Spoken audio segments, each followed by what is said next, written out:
Turn some lights on. There we go. Now you can see Yay. me. Hey, hello everyone. Hello. Happy Tuesday, not Monday. Happy Tuesday. Yes. Thank you all for joining us today, a day later than usual. Thank you for adjusting. Appreciate it because we both got to spend. I got to spend some time with the family. I know you had some travel. Well, my travel plans are canceled. So, Oh, okay. Even yeah, better. So you yeah, got to hibernate. even better. I hibernated, continuing on my Stranger Things journey. So, What are you up to now? well, please don't judge me. I watched the whole thing and I Okay. started it again. Oh wow. That Okay. is It's, I hardcore. know. Well, in my defense, my husband needed to do a rewatch. So I was Uh-huh. like, oh, our Oh, well, I'll just schedules are do it. kind of not in sync to watch stuff Sure. together. So That's I very was like, supportive of you. yeah, I'll watch it again. But honestly, I'm loving it so much more. It's crazy. I can't wait. A very long previously on at the beginning of the first episode of the new season because Oh I my definitely need God. to catch up. Could you imagine? And I think that my internet might have briefly Oh, dropped yes, out. it did. So You're let's try switching to Wi-Fi. I a think I little, lost the internet there for a quick second. So I'm switching over to Wi-Fi. Can you hear me now? I can hear you perfectly. All Your right, awesome. picture is a Good. little fuzzy. Well, we're just gonna have to make do. We will make do. All right, we are gonna kick this thing off then right now. Oh, you know what? Before we kick this off, should we say hi to some of the folks who are already in the Yes, I chat? would love that. All right, let's start out. First up is Michael Bingham. He's here for this Tuesday afternoon edition of the podcast. Let's go indeed. And Orange Blossom and Tails are also here in Derek's corner. Kobe Wiggle is here to say, what's our favorite attraction podcast episode to do? Every episode is my favorite episode. Yeah. But he's also got a question about Soarin' Across America, and that will definitely be a topic in the show Oh, today. yes. And finally, Brian Sager reminding us all today is Back to the Future Yes. Day. And Rock and Roller Coaster, Hollywood Rip Ride Rocket. Sorry, Rock and Roller Coaster. Wrong one. Also closing, but just to change into the Muppets. Hollywood Rip Ride Rocket, but however, Cannot over wait. Universal is gone. They took down, I think, the last piece of track. So, all right, Yes. that'll about conclude the warm up. So let's go ahead and jump right into this episode in 3, 2. Please lower your head and watch your step while boarding. Welcome to the Attractions Podcast. You are all clear for dispatch. Have fun. Hello, everyone, and welcome to the Attractions Podcast, sponsored by MEI and Mouse Fan Travel. I am Seth. And I'm Carly. And we are here to talk to you about the latest and greatest in theme park news and more, as well as what is going on in our own lives. Carly, I had a very nice, quiet weekend with the family, visiting my mom in Cape Coral, binge watching The Gilded Age and sitting by the pool. So I have no theme park experiences to report. How have you been?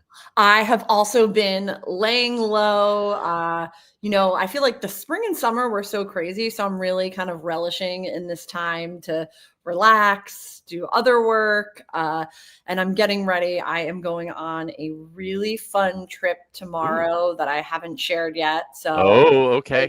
to tell you where I'm going, I am going to Palm Springs to see the new Story Living by Disney community. Oh, wow. Fantastic. Well, we've talked a lot about that in the past, and I can't wait to hear your report on what it looks like in person. That's Yes, amazing. I'm so excited. One of the houses I was just looking through, one of the houses I'm going to tour is designed by Shag, which is my favorite, obviously. I have a Shag right behind me. So I cannot wait to see that in person. And the Parr house, which is from The Incredibles 2, they kind of recreated that. So I think it's going to be pretty amazing. Well, if you're a Shag fan, while you're there in Palm Springs, you have to stop The by his store. store in Yes. downtown. It's I was fantastic. already scanning what I'm going to buy because unfortunately I want You got to come everything. home with something.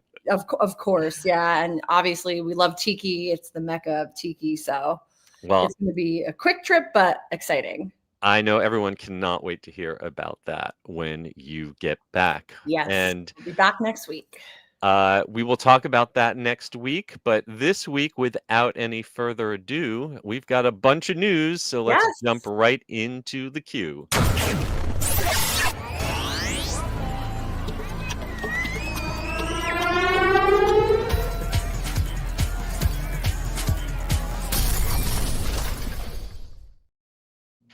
All right, this week we are starting out in Hollywood, where the Fast and Furious Hollywood Drift coaster at Universal Studios Hollywood has marked a major milestone. It has had its first launch Woo! ahead of its opening at a still unannounced date sometime in 2026. What's your guess? Spring, we thinking? I think this is going to be early 2026. I would not be shocked if there are some small previews, limited previews before the end of this year. And I think it'll definitely be up to speed by spring break for sure. I agreed. I think with the return of FanFest nights later in the spring, I feel like this has to come maybe even like February.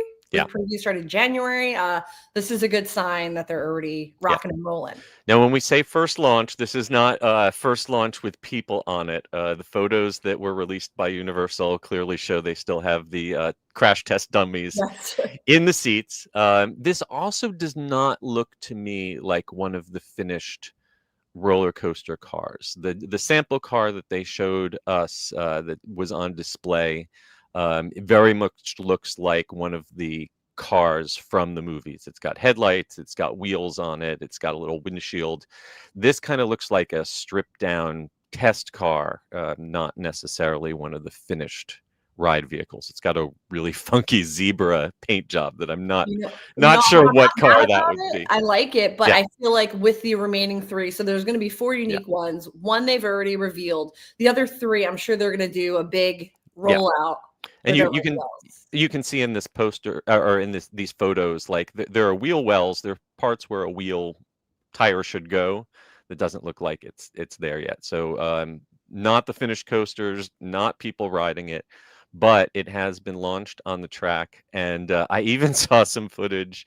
It got stuck apparently at one of these. It's something that happens. They have to test roller coasters, especially launch roller coasters, to figure out exactly how much power you need to get through each element. And so, getting it to valley or getting it to get stuck is kind of part of the testing process. Right. And they got it loose, but I did see some video of it just kind of hanging upside down there. Wow, I would like to be that. I'll test.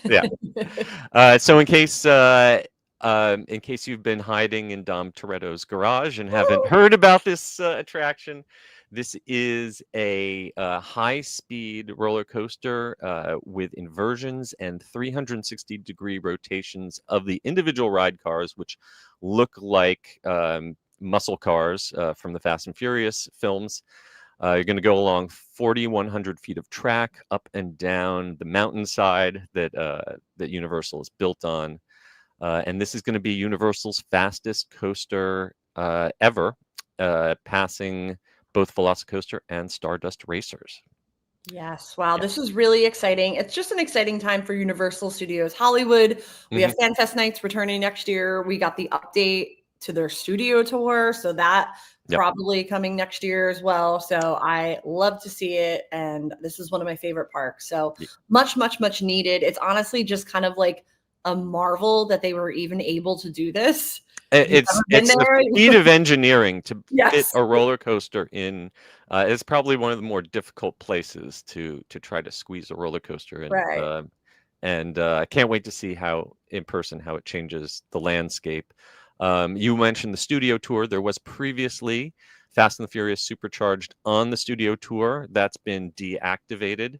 We still have the version in Orlando, but we can keep our fingers crossed that there will be a new experience in Hollywood, and maybe that experience could also replace the supercharged ride that we have in Florida, because I think we can all agree that just about anything would be an improvement over Yes, supercharged. it has done its time. It's Yeah, served its course, and we yeah. are ready for whatever And comes we next. are moving on. Yes. All right. Next up, in other Universal news, over in Universal Orlando, they have begun testing a new Universal Express single attraction access pass.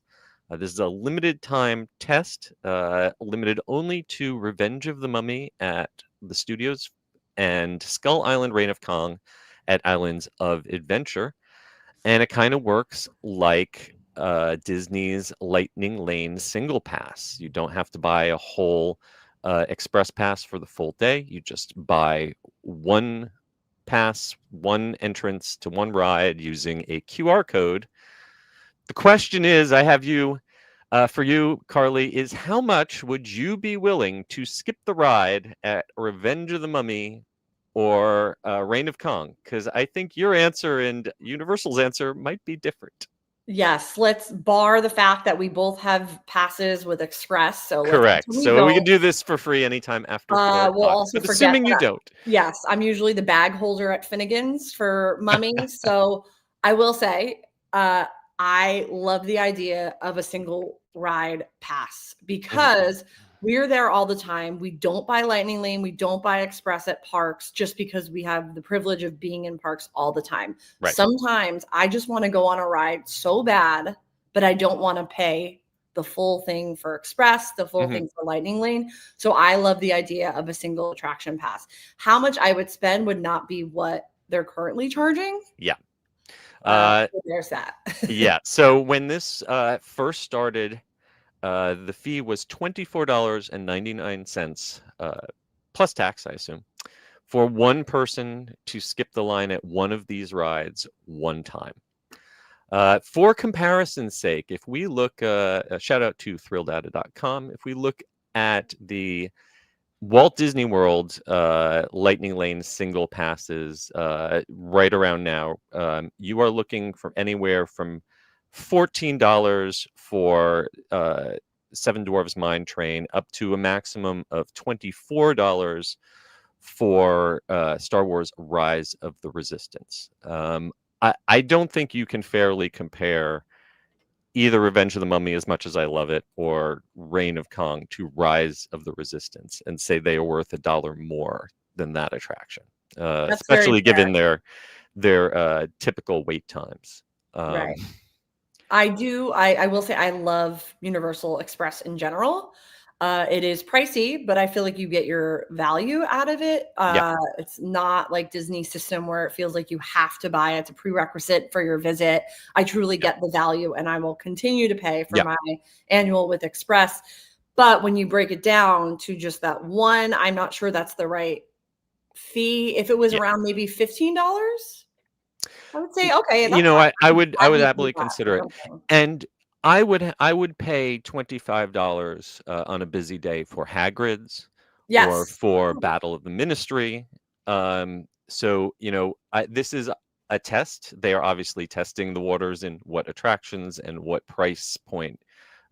So if this is anyway successful, I can definitely see them extending this to other attractions. I can definitely see, especially since around this time of year, a one use per ride for one park runs a little over $200, and other times a year that can be almost $400. Honestly, the best way to take advantage of Express, if you can, is to stay at one of the 3 hotels that includes Express, because if you have a couple people in your room, that can mean the Express is worth more than you're paying for the hotel room, depending on what kind of rate you can get. Yeah, it is honestly the greatest deal in the theme park world, I think, ever right now. I mean, there's nothing like it. And I was actually just looking at rates for Thanksgiving. You can get one of the hotels that include Express for under $500 a night.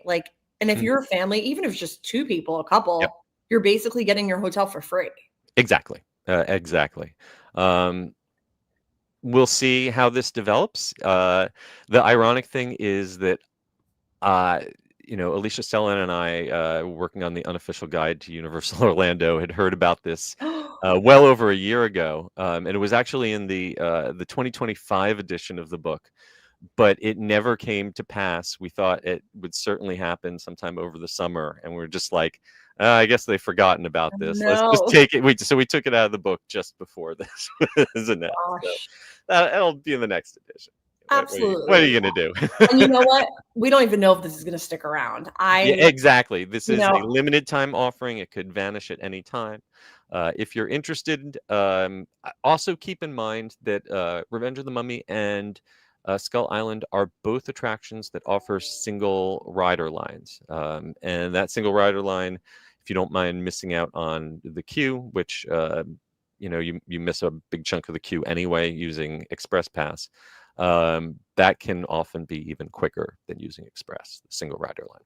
So yeah. And keep that in honestly, mind. like stuff like this, like, and when I don't know, it just kind of I think about what could go wrong. I get in line for this, the ride breaks down, then I have to go to guest services to get my family's money back. Like, Yeah. I don't know. It just seems like a whole process. But if the price is right, then I would do it. Yeah. We will keep an eye on it and let you know how that develops. All right. Next up, we are soaring from Epcot to Disney California Adventure, where a new version of the popular Soarin' attraction will debut in the summer of 2026 in honor of this nation's 250th birthday. This is going to be a limited time offer. It's not a permanent replacement for Soarin' Over the World, at least not yet. But it will be a special treat for the semi-quintessential. I can never pronounce Big it. word.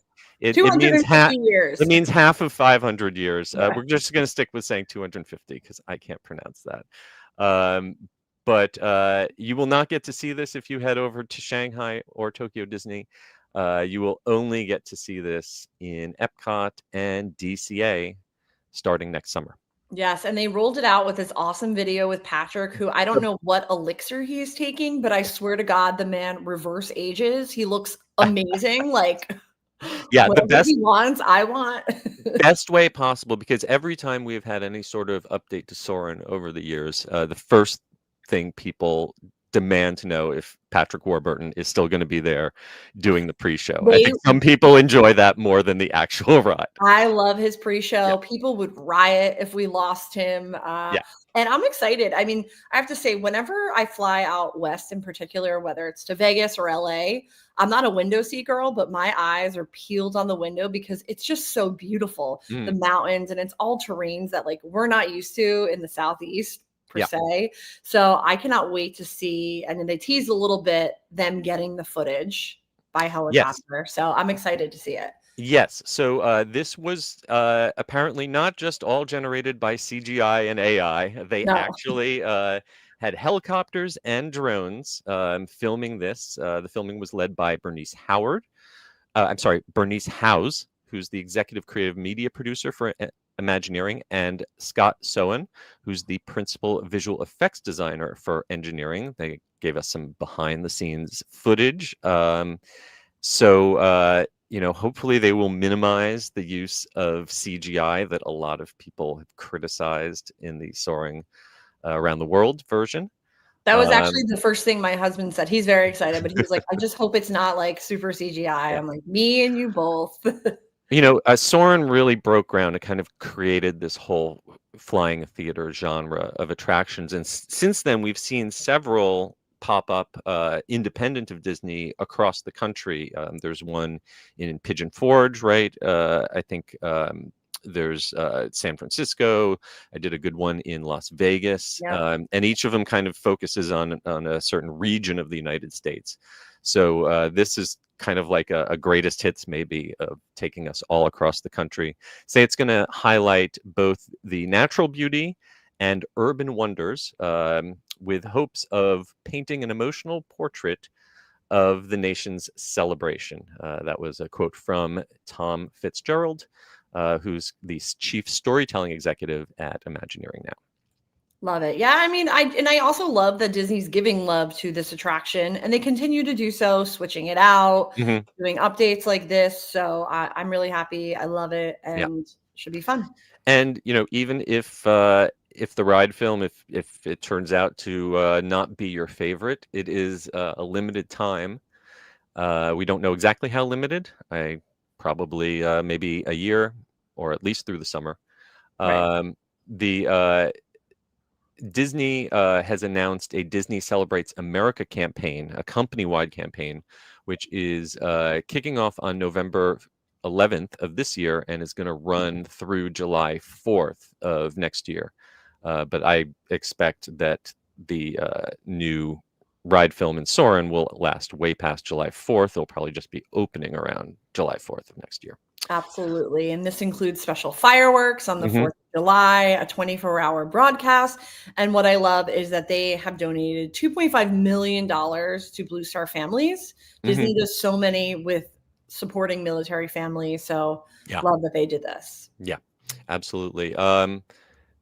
One thing that I'm hoping is that along with changing the ride film, maybe we'll get some updates to the projectors. Projector technology has come a long way in the last few years. I would love to see, personally, I would love to see replacing the projectors with the kind of LED screens that we see inside like the Sphere in Las Vegas, because just the brightness, the sharpness of those kind of screens is so much better than any projector. Yeah, absolutely. I know you and I have gone on these new versions that have Mhm. kind of been offspring of this, and you're really like in for a shock when you do these Yeah, new ones because of the crispness it's so of the the screen, and it really clarity. does change the experience. Still love Soren, but yeah, I mean, let's move this baby along. Speaking of projectors, on a side note, we talked previously about how Frozen Ever After is getting rid of its projector faces. Remy's Ratatouille Adventure is also getting a change, just like they did in Paris. The Epcot version is losing its 3D. I So am so happy. I don't want to wear you glasses. know what? It's there. You're either a 3D lover like me or a 3D hater like you, and it's very very few people in the middle. I have like a PTSD story from Ratatouille. I was Uh, on it with my friend, and we're passing the scene through the furnace, and I guess the screen went out. So uh-huh. obviously you lose your vision in your eye. We Mhm. both screamed because we thought we had strokes. Thought you went blind. And we still talk. I mean, this happened like so long ago. We still talk about it because I literally thought I had a stroke and lost my vision. So I will gladly I, welcome 2D. you know, I in general, I'm always a 3D supporter. I will say on Ratatouille, I don't feel like the 3D ever converges as well as it does on other attractions, because compared to like a Spider-Man or a Transformers where you only have one car in the center of the screen at any time, you've got those three different ride vehicles that are dispatched at once in Ratatouille, and you rotate through. One person gets the sweet spot in every scene, but the other two cars are always off to the side, and it Right. always made it hard to focus. Yes, like So in the champagne bottle scene when yeah, they're popping that. If you're not in like the absolutely. perfect If you're not in car. the middle car, it looks wonky. Yep, yep, Yeah, I absolutely. agree. And also I love the physical set pieces in Mhm. Ratatouille. I love the And furnace. I love when you go through the pantry. So there's some cool stuff. supposedly, once they take the 3D out, they'll also be doing some updates, new props in the queue and in the attraction as well. Don't know exactly what yet, but we'll have to keep an eye on that. All right, let's leave Disney and head to Six Flags, where they are wrapping up the Halloween season at 4 Six Flags parks, which were previously Cedar Fair parks, with a little treat. They are removing the upcharge admission from their haunted houses for the rest of the season. We've talked a bunch about how different Six Flags parks have used different schemes to gate admission to their haunted houses. Previously, these four parks, which are Dorney Park near Philadelphia, King's Dominion in Virginia, Valley Fair in Minneapolis, and Worlds of Fun in Kansas City.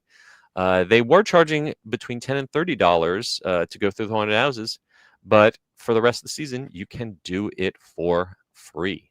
Yes, I was super curious to see how this was going to play out this year. And part of this, so my sister got the Carowinds, Six Flags, whatever pass that includes every park this year. Last week, she went to Fright Fest at Six Flags Great Adventure in New Jersey. And I was like, I want a full update because I'm so curious. What are the crowds like now that you have to pay? She paid. It was a nominal fee. I don't remember what it was.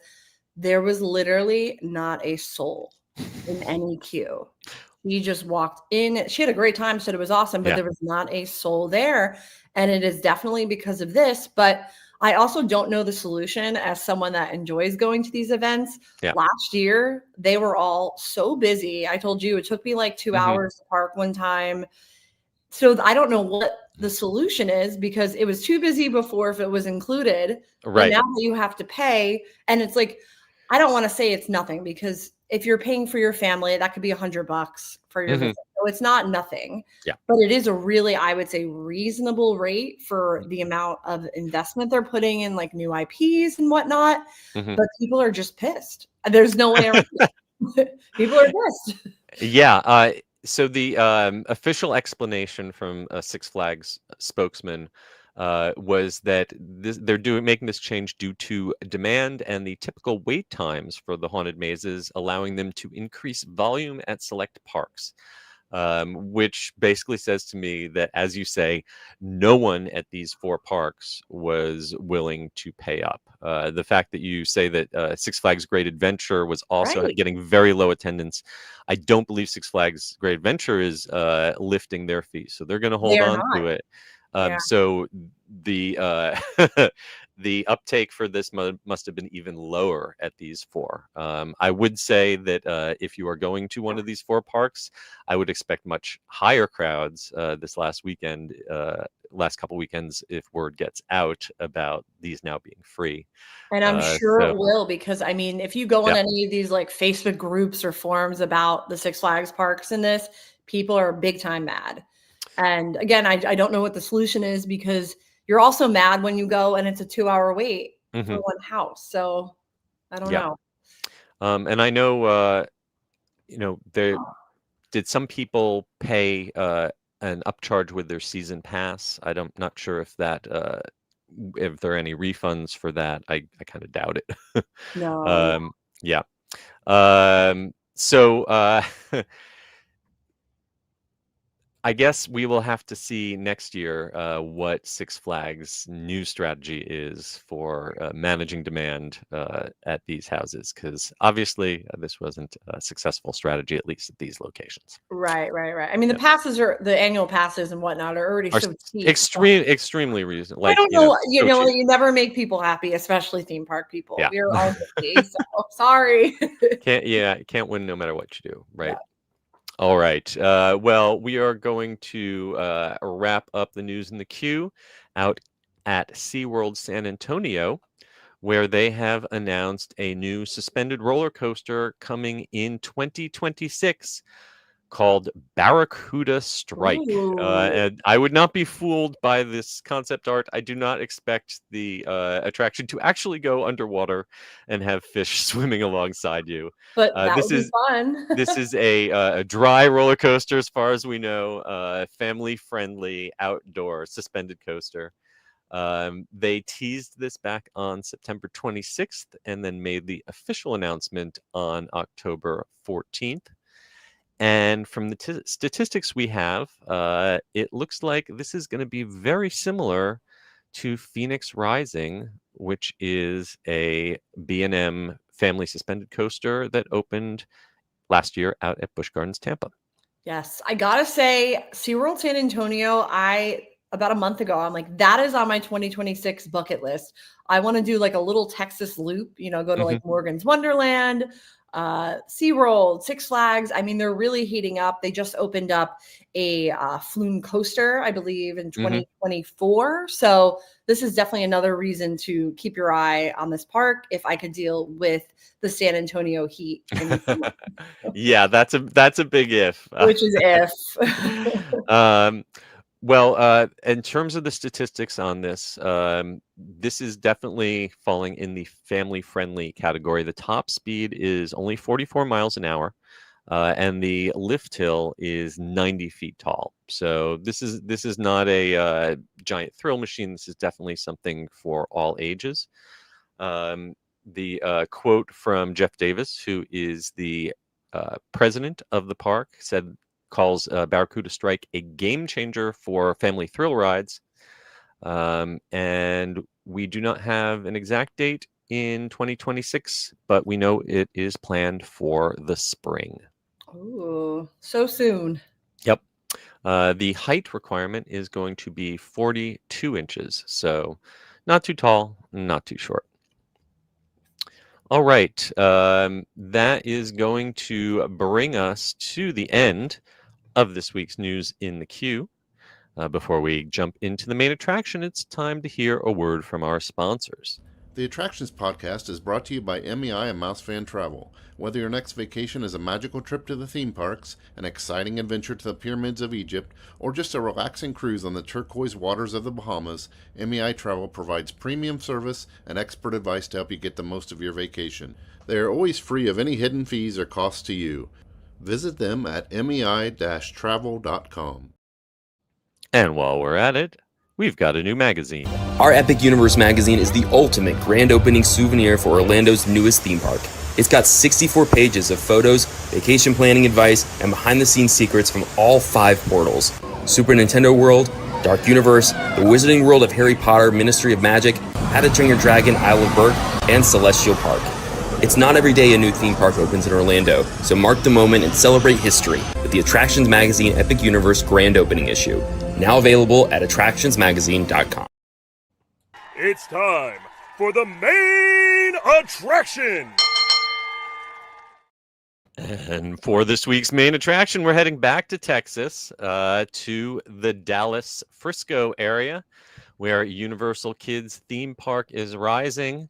And we have brand new concept art, as well as the official names and descriptions for the lands and attractions that will be found there when the park opens next year. It's incredible how quickly this whole new resort, which is also going to include a hotel, has come together. We've guessed before, based on the concept art and trademark filings, on what was going to be included. But now we know for sure what the official names are, so we're going to go through it all. Yes, it's just crazy because we only announced this in 2023. Yeah. Like that was basically yesterday. Right. It's amazing how quickly you can throw a theme park up, especially in Texas, apparently. Right. So we are going to start out. The first land is going to be DreamWorks Shrek's Swamp. And I will note that pretty much every land here is branded with both an IP and a studio.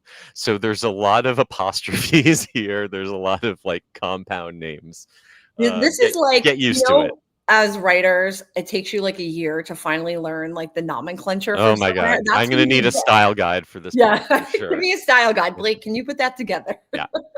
So the official description of DreamWorks Shrek's Swamp is where you can meet Shrek and Fiona as they take you through their fairy tale or ogre tale love story. Huge. I see from the art kind of a visual similarity with the Shrek area that was added to the DreamWorks land in Universal Studios Florida.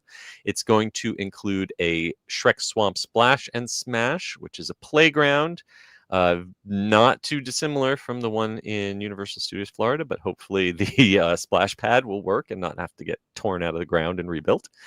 There's also going to be a meet and greet. They specify that it's got Shrek and Fiona. I sure hope that Donkey also appears because he's the best part of those Shrek meet and greets for sure. Agreed. Yeah, I just love this, kind of entryway. It does look a lot like Universal Studios Florida, the way we have that.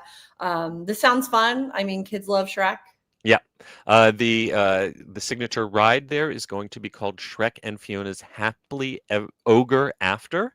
And this is a ride showing how an ogre and a princess were enchanted by love. I was hoping this was going to be an indoor dark ride, but from the concept art, it appears it's more like an outdoor bright ride, similar to the safari ride that they have at Legoland, where you drive around in a Yeah. little car. We've seen the little cars in the art, and it looks like they've got little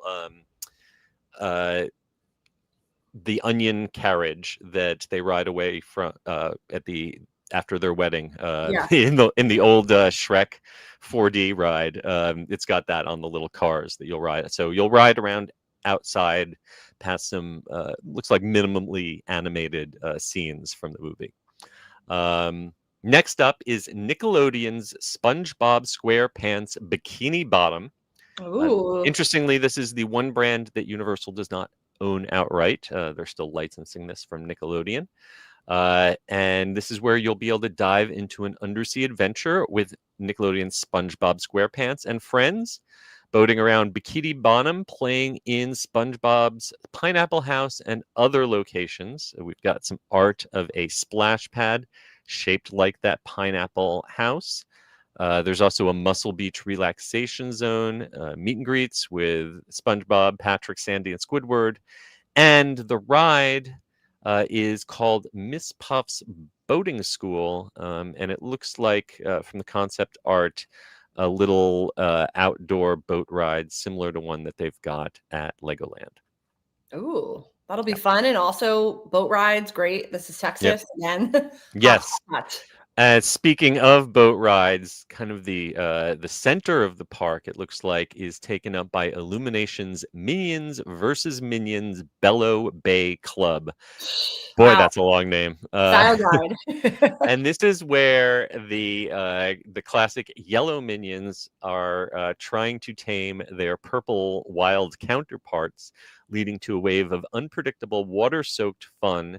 And the signature ride here is a circular family rapids ride, sort of like Popeyes at Islands of Adventure. And the concept art shows it kind of swirling around a whirlpool at one point. That will feel great. Yes, that will feel really great. And I'm betting that there will be, it looks like there are going to be opportunities for guests who are not on the ride to spray those people who are on it. So that will be most welcome during the summer, I'm sure. Basically, we're going here in a bathing suit because really need to get a little splash. You might need it. You're also going to find a meet and greets with the Minions in that area. No mention though of Gru and his girls, just the Minions. Okay, next up is Jurassic World Adventure Camp. Little surprised that they didn't name it after Camp Cretaceous, but it's just got the overall Jurassic World branding. And this is where the newest class of young adventurers can experience the excitement of exploring and coming face to face with dinosaurs. There is a big net climb play area, not too dissimilar from the Camp Jurassic that we have at Islands of Adventure. But there's also going to be a Cretaceous coaster, kiddie coaster. Looks about hippogriff sized to me. And also a Mr. DNA's double helix spin. It's described in our article as sort of a kid-sized Nebula Z. It's sort of a little mini Ferris wheel kind of thing that goes up and down and around, along with a kiddie drop tower that's not yet got a name. And of course, meet and greets with baby dinosaurs. Oh yeah, this is going to be very popular. I think never underestimate the power of a play area. Yes, power of play area and the power of dinosaurs. Dinosaurs never get old. Yes, and dinosaurs never get old. Parks need more of these. Obviously, this is a kid-centric park, so I'm not surprised it's here. But you know, it's the kind of thing where people spend all these money on park tickets and the kids just want to swim all day. Right. Kind of the same concept with these play areas is you can let them loose for like 3 hours and you're like, oh my God. Yeah, you can chill on a bench and just be like, as long as there's only one exit. Yes. And next up is DreamWorks Trolls Fest, where you will be invited to the most colorful, most joy-filled, and of course, most glittery music festival of all time. The ride here includes the Sparkle Shine. I'm sorry, Sparkle Shine Glitter Glow, which we think is the balloon ride. Kind of lifts you up and brings you back down in a little basket. There's also like that at Peppa Pig, right? Yes. Okay. Yeah, a lot of these rides will look very familiar if you've been to a Legoland or a Peppa Pig land. Yeah. There's also another kiddie coaster, which we don't yet have a name for. A Poppy's Playland play area, another play area called the Trolls Critter Crawl. I'm guessing that's for the really little ones. A sensory garden. There is going to be a Trolls Pop It Up dance party. And if you are hungry, it looks like they are going to be selling the cones. There's a Brozones cones. It looks like it'll be similar to the ice cream cones that they sell at the Trolls area in DreamWorks Land at the studios, which are really good. Yes, and they're adorable too. So that's what I'm excited for. There has to be some really fun themed snacks here. Yes. We've still got descriptions of all the restaurants and things like that to come. But the area that I personally am most looking forward to is DreamWorks Puss in Boots Del Mar. And it's a legendary day in Del Mar because the kitty adoption drive is in full swing. And they are having a carnival with colorful decorations, sideshow games, and festive food to celebrate. Sign me up. The big ride here is a wave swinger. You sit in the seats and go around in circles on chains. It's called Swings Over Del Mar.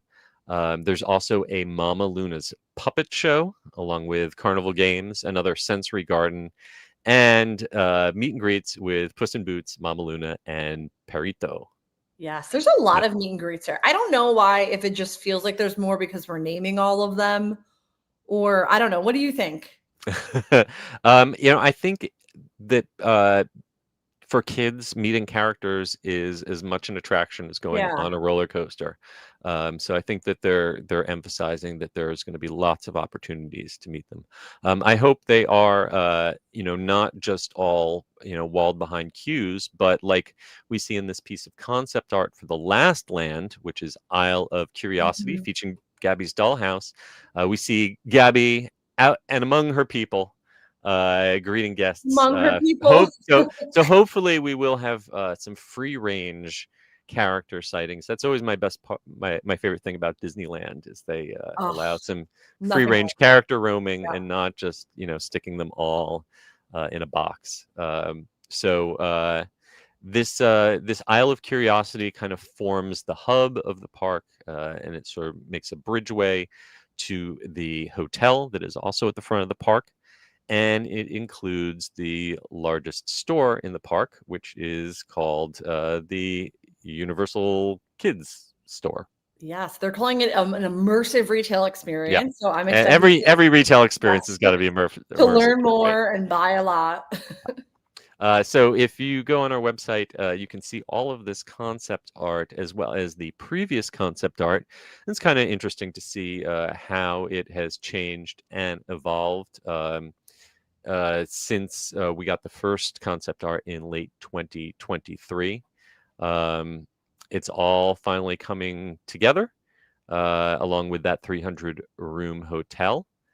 And we will be talking more about it as the opening date in 2026 grows near.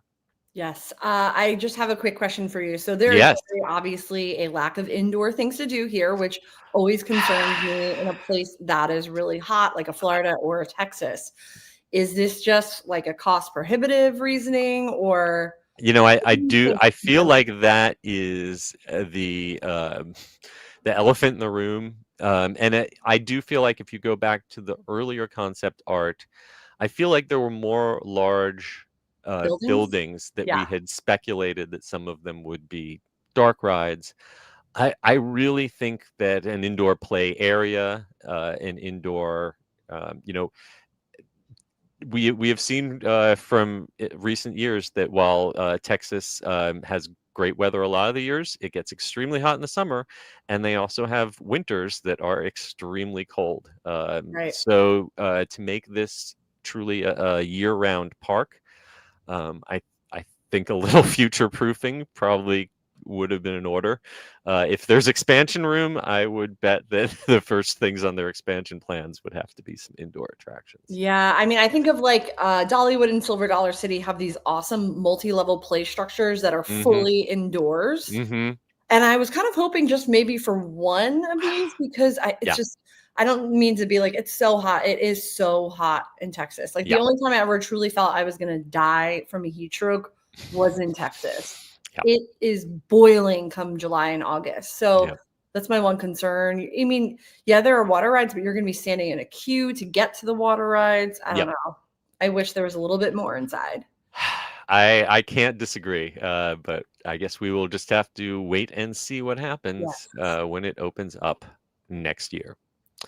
All right, that is going to bring us to the end of our news. But before we wrap it up, we can take a look back at some of our comments. Brian Sager. Oh, sorry. We mentioned that one at the beginning, and I'll bring it up again. Brian Sager, I wanted to wish everyone a happy Back to the Future Day, and also note that, yes, the final pieces of track for Hollywood Rip Ride Rocket have been removed from Universal Studios Florida. Pour one out for the rocket. I'm good. Thank you. Yeah. We had Imagineck Andy checking in from Texas. Hello. And we also had Sonia checking in and Cindy Bingham. Hello, Cindy. Always great to hear from you. Brian Sager wanted to check in with an editor's note. Just officially announced that the Epcot International Arts Festival will be back running from January 16th through February 23rd at Walt Disney World. The best fest. And if you're a fan of Disney Lorcana, that will be a part of the festival in 2026. Very popular game. I don't know it, but I know people that do it.